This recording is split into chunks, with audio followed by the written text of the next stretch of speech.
Hey guys, Rachel here from O'Leary Party of 6, and today I'm going to share with you our mobile homeschool classroom and why it works for us.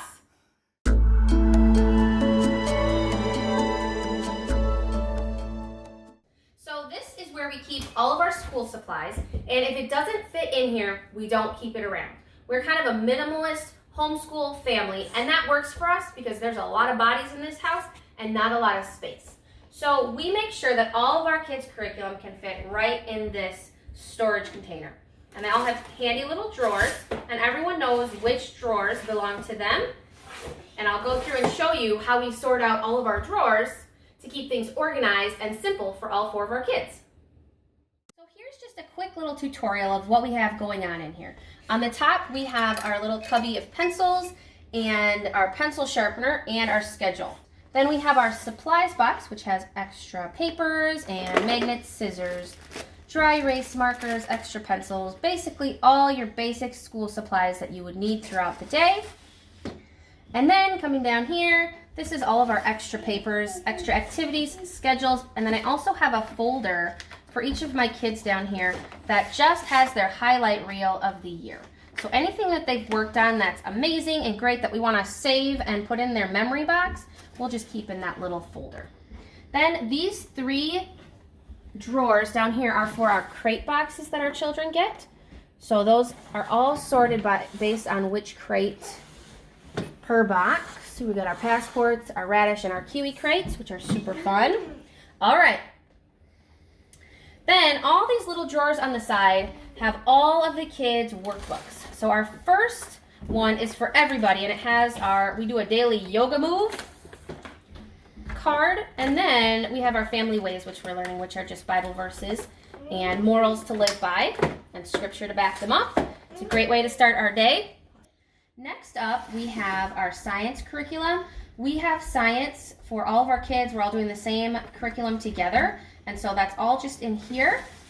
Same with history. We do that together as a group, and so here's our stack of history books.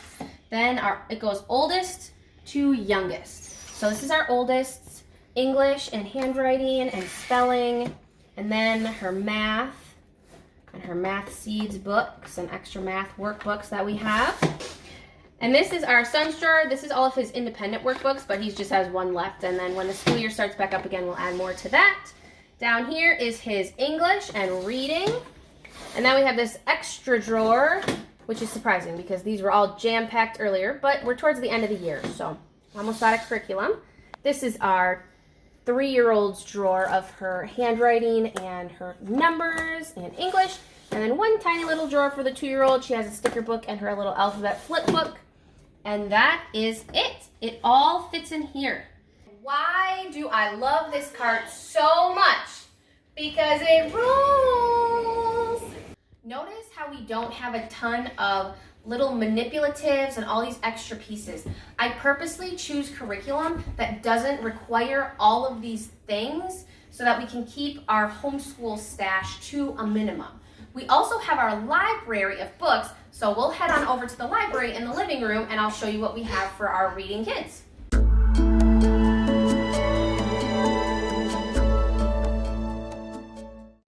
This is our little reading corner, and I have our 6-year-old books all up here, and then our 4-year-old's books all down here.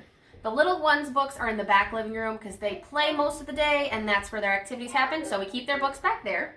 But all of these books in here are books that my daughter is capable of reading or is challenged to read. None of these are books that I have to read to her, so when I say have some quiet time and some independent reading, she goes straight to here, grabs any book she would like. So when she finishes a book, we put a little sticker in the corner of it so she knows that she's read it, but we can still keep series of books together.